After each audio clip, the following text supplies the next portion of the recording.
Welcome dear rockers, कैसे हो आप सभी। तो आज हम आपके लिए लेकर आ गए हैं 2025 में रिलीज हुई एक सुपर हॉलीवुड डिटेक्टिव थ्रिलर, एक ऐसा खतरनाक कातिल जिसके बारे में कल्पना भी नहीं की जा सकती। दोस्तों बहुत है इतना सा इंट्रो क्योंकि मजा आने वाला है, आपको बता रहा हूं मैं। तो मूवी की शुरुआत होती है रात को और जंगल बचाने का अवेयरनेस पैदा करने के लिए सरकार की तरफ से टीनेजर्स के लिए जगह जगह कैंपिंग अरेंज किया जाता है। ऐसे कई कैंप साइट होते हैं जिनके प्राइवेट ओनर्स हैं। ऐसे ही दोस्तों एक कैंप साइट का नाम है मैरीगोल्ड एंड वहां पे वॉलंटियर के तौर पर एक लड़की काम करती है जिसे किसी अर्जेंट काम से बुलाया जाता है। वो भी रात को कैंप साइट पे आ जाती है और इंचार्ज से पूछती है, आज समर का आखिरी दिन है और कल मैं घर वापस जा रही हूँ। ऐसा कौन सा पहाड़ टूट पड़ा जो इतनी रात को यहाँ बुला लिया मुझे तुमने। इंचार्ज कहता है कि अरे इतना गुस्सा क्यों होती हो, सुना है कैंप साइट पर एक लाश है, चलो जाकर एक बार चेक कर लेते हैं, अगर लाश होगी तो पुलिस को खबर देंगे, बस हो गया काम। ये कहकर वो उस लड़की को साथ लेकर जाता है एंड अब वो एक बिल्डिंग के पास आते हैं तो उस लड़की को काफी डर भी लगता है क्योंकि पता है दोस्तों पिछले 2 दिनों से उसकी एक फ्रेंड ने उसे इस बिल्डिंग के बारे में कोई डरावनी कहानी सुना के रखी हुई है, इसीलिए वो बिल्डिंग में जाने से मना कर देती है।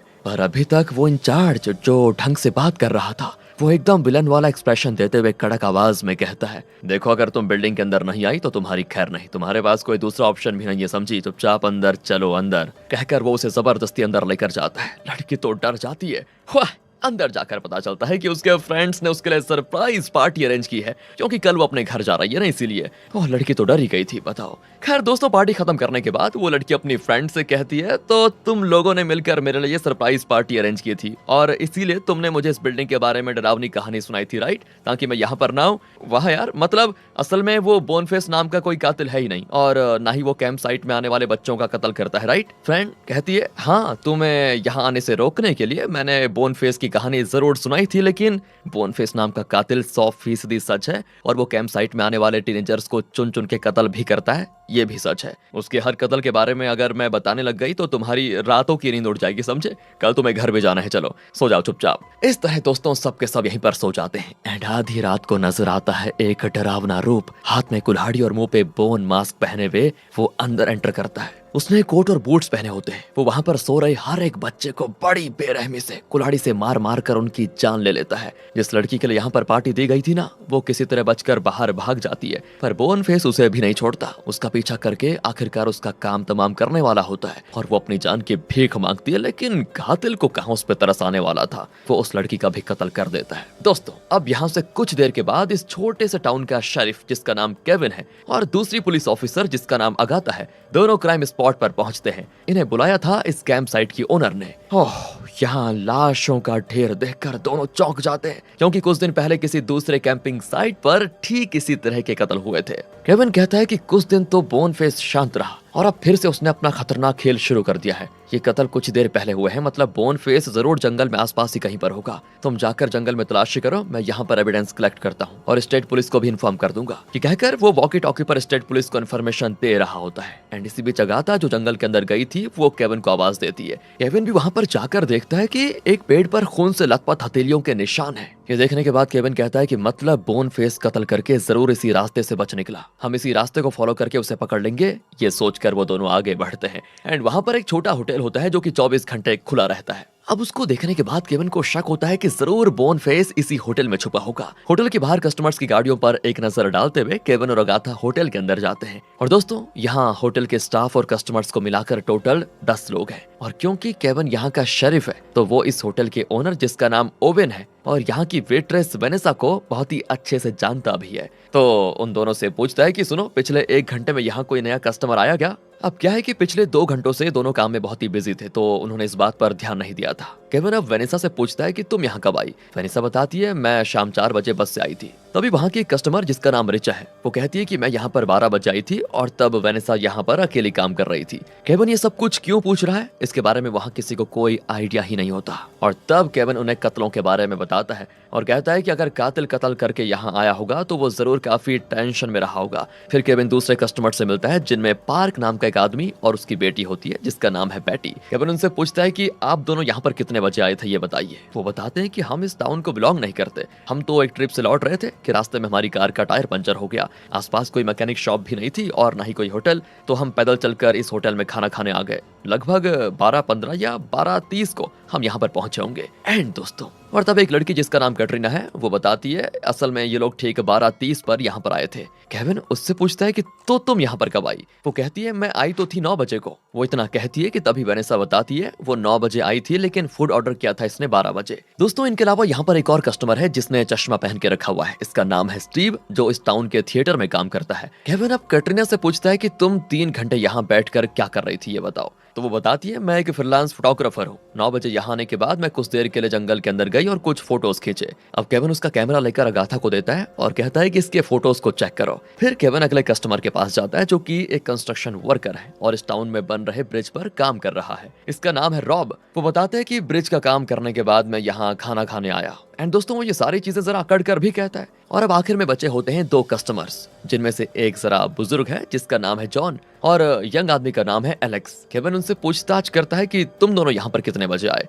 दोनों बताते हैं कि वो लगभग 1 घंटा पहले यहाँ पर आए थे। इसी बीच अगाथा कैमरा चेक करती है तो एक फोटो में बोन फेस का रूप दिखता है और ये बात कंफर्म हो चुकी है कि बोन फेस जरूर इसी रास्ते से बच निकला होगा और शायद इनमें से ही कोई बोन फेस हो ये भी हो सकता है। वो सभी की आईडीज चेक करते हैं पर केविन होटल के बाहर रखे हुए कचड़े के डब्बे को चेक करता है जिस पर खून ही खून लगा होता है। अब इससे पहले कि केविन उसके अंदर चेक करता अगाथा सबकी आईडीज ले लेती है। तब पता चलता है कि रॉब जो कंस्ट्रक्शन वर्कर है वो पहले मिलिट्री में था। बाहर खड़ी उसकी गाड़ी पर भी मिलिट्री लिखा होता है। तभी वो बुजुर्ग आदमी जिसका नाम जॉन है वो रॉब से कहता है कि अच्छा तो तुम मिलिट्री मैन हो, मुझे तो पहले ही शक था। इस तरह वो रॉब का मजाक उड़ाने लगता है। इतने में केविन कचड़े के डब्बे से एक कवर निकाल कर लाता है। उसमें बोन फेस के बूट्स, उसका कोट, उसकी कुल्हाड़ी, उसका बोन मास्क होता है। इस टाउन के लोग बोन फेस के बारे में काफी जानते हैं लेकिन क्योंकि बेटी बाहर से आई हुई है इसीलिए उसे बोन फेस के बारे में कुछ ज्यादा नहीं पता, मतलब कुछ पता ही नहीं है। तो स्टीव कहता है कि तुम्हारी जनरल नॉलेज काफी कमजोर है, क्या तुम बोन फेस को नहीं जानती? अब तक उसने 3 कैंप साइट्स पर 32 कत्ल किए हैं। केविन कहता है 32 नहीं,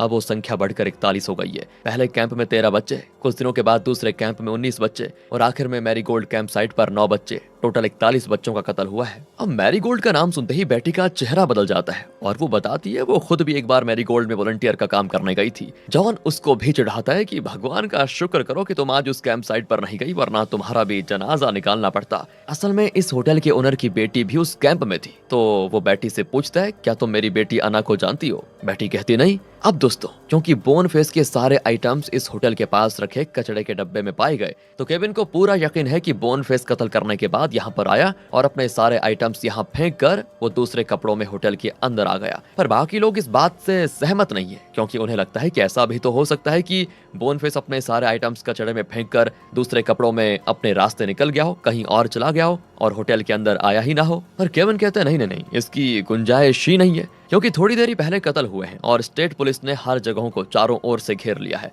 वो कहीं बचकर निकल नहीं पाया होगा। अगर कोई भी अकेला जाता नजर आता तो स्टेट पुलिस उसको रोककर उससे पूछताछ करती और अगर वो अकेला गया होता तो पकड़ा जाता। पर अभी तक ऐसी कोई इन्फॉर्मेशन मुझे नहीं मिली, मतलब कातिल इसी होटल के अंदर है। अब ये पता लगाना मेरा काम है कि आप में से बोन फेस है कौन। चलिए दोस्तों रेडी हो आप? तो वो अगाथा से कहता है कि तुम एक काम करो, बोन फेस के आइटम्स वाले इस बैग को ले जाओ और मैरीगोल्ड कैंप साइट पर रखी हुई अपनी गाड़ी में डाल दो और फिर गाड़ी यहाँ लेकर आ जाओ। अगाथा के जाने के बाद केविन होटल का दरवाजा बंद कर देता है और सभी से कहता है कि जब तक स्टेट पुलिस नहीं आ जाती तुम सब मेरे बताए हुए रूल्स फॉलो करोगे। तो रूल नंबर 1, यहाँ से बाहर निकलने के बारे में कोई सपने में भी मत सोचना। रूल नंबर 2, अगर किसी के पास कोई हथियार है तो उसे अभी के अभी मेरे सामने सरेंडर कर दो। रूल नंबर 3, अगर आप में से किसी को दूसरे कस्टमर पर शक है कि वो बोन फेस हो सकता है तो किसी भी वक्त मुझे बताने में संकोच मत करना। इसी बीच दोस्तों अगाथा मैरीगोल्ड कैंप साइट में जाकर उस बैग को कार की डिक्की में रखती है और कार को यहाँ पर लेकर आती है। अब होटल के अंदर औरतों को अगाथा और आदमियों को केविन चेक करता है कि किसके पास कोई हथियार है या फिर नहीं। औरतों के पास कोई हथियार नहीं होता तो जब आदमियों को चेक किया जाता है तो पार्क के पास कुछ नहीं होता लेकिन स्टीव के पास पॉकेट में एक इनहेलर होता है। असल में स्टीव को बेरीज की एलर्जी है और अगर कहीं एलर्जी हो गई तो सेफ्टी के लिए उसने ये इनहेलर रखा हुआ है। अब आती है रॉब की बारी तो उसने शू के अंदर अपना एक चाकू छुपा के रखा हुआ था। पुलिस को धोखा देने की कोशिश कर रहे थे क्या? निकालो चाकू, ये कहकर केविन उसका चाकू ले लेता है। फिर केविन जॉन और एलेक्स को भी चेक करता है लेकिन उनके पास कुछ नहीं होता। अब ये तो पक्का हो चुका है कि किसी के पास कोई हथियार नहीं है, इसलिए केविन कहता है कि जो बाथरूम वगैरह जाना चाहते हैं जा सकते हैं। अब दोस्तों बाथरूम में दिखाते हैं कि रिचा मेकअप कर रही होती है। कैटरीना कहती है कि यहाँ के लोग आपको भले ही ना जानते हो लेकिन मैं अच्छी तरह जानती हूँ कि आप कौन है। बेहतर यही होगा कि आप सबको अपना सच बता दे। इस तरह पहेलियां बुझाकर कैटरीना चले जाती है और अपने लैपटॉप पर कुछ फोटोज देख रही होती है। उनमें से एक फोटो को देखकर जो जो वेनिसा है ना वो घबरा जाती है और पूछती है कि तुमने इस तरह के फोटोज क्यों लेके रखे हुए हैं, मुझे तो देखकर ही डर लग रहा है, प्लीज इसको डिलीट कर दो। कैटरीना कहती है कि तुम्हारे लिए महज फोटो है पर मेरे लिए ये पैसा है, पैसा, इसको डिलीट करके फिर मैं कमाऊंगी क्या, जाओ जाओ अपना काम करो, तुम मुझे मत सिखाओ। वेल दोस्तों, इस तरह कुछ वक्त बीतता है पर अभी तक स्टेट पुलिस नहीं पहुंची। इसी बीच केविन बोनफेस के बूट साइज को यहाँ के सभी के शू साइज से कंपेयर करने का प्लान बनाता है। अगर मैचिंग साइज मिला तो शायद वही बोनफेस होगा, ये वो सोच लेता है। एंड यही सोचकर केविन पहले बोनफेस का बूट साइज देखता है जो कि 9.5 का है। फिर वो रॉब का शू चेक करता है तो वो होता है 10, पार का शू है 9। फिर केविन रिचा के पास जाता है तो वो डांट लगा देती है कि आपकी अकल क्या घास चरने गई है, बोनफेस एक आदमी है और आप आदमियों का शू चेक करने के बजाय मेरा क्यों चेक करना चाहते हैं बताइए। क्या कभी तुमने सुना है कि किसी औरत ने 41 बच्चों का कत्ल किया है और वो भी कुल्हाड़ी लेकर इतनी बेरहमी से? अरे जाइए जाइए आदमियों का चेक कीजिए। इस पर जॉन भी उसकी हाँ में हाँ मिलाने लगता है। स्टीव कहता है कि रुकिए, शायद तुम अमेलिया डायर के बारे में नहीं जानती, जिसने 1890s में अनाथ बच्चों को गोद लिया और उन्हें बारी बारी भी मार डाला सिर्फ इसीलिए कि उसके खुद के बच्चे नहीं थे, और वो भी एक दो नहीं, पूरे 6 बच्चों को गोद लिया उसने और बड़ी बेरहमी से मार भी डाला। उसका जुर्म साबित भी हुआ और उसको फांसी भी हो गई। पर जब उसके घर में चेक किया गया तो पता है कितने बच्चों की लाशें मिली? 300 से भी ज्यादा। इसीलिए प्लीज औरतों को इतना कमजोर भी मत समझना, समझी? मतलब इस केस में इनको औरतों पर भी शक करना पड़ेगा। वैसे यहाँ पर जो औरतें हैं उन सब के शू साइज बोनफेस के बूट साइज से बहुत ही कम है,